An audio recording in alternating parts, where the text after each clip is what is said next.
Hello everyone, তোমরা কেমন আছো? আজকে নিয়ে এসেছি পটল দিয়ে একটা সুস্বাদু রান্না, যেটা হচ্ছে পটলের ডালনা। আর এই রেসিপিটা যারা আমাকে পছন্দ করো তারাও লাইক করবে, আর যারা পছন্দ করো না তারাও অবশ্যই লাইক করো। তো চলো, প্রথমে আলু পটলটাকে ভেজে নিলাম, তারপর পনিরটাকে নুন হলুদ মাখিয়ে রাখলাম। এবার পনিরটাকে একটা একটা করে ভেজে নিলাম।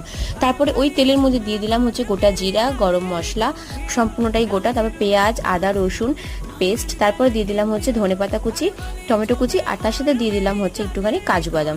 ব্যাস, এবার এটাকে ভালো করে একটুখানি পেস্ট করে নিলাম। তারপরে এই পেস্টটাকে আবার তেলের মধ্যে দিয়ে ভালো করে ভাজা ভাজা করে নিলাম। একটুখানি জল দিয়ে ভালো করে কষিয়ে নিলাম। এবার আলু পটলটা উপর দিয়ে দিয়ে দেবো, আর তার সাথে দিয়ে দিলাম 1 চামচ গোটা জিরের গুঁড়ো। ব্যাস, এবার ভালো করে এটাকে মাখিয়ে নাও, আর ওপর দিয়ে জল দিয়ে দাও।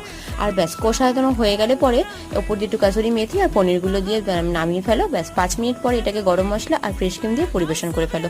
তো কেমন লাগলো আজকের রেসিপিটা? এর বড় ভিডিও অবশ্যই আসবে, একবার হলেও চেক করবে। ভালো লাগলে অবশ্যই লাইক করবে, সাবস্ক্রাইব করতে ভুলবে না, পাশে থাকবে।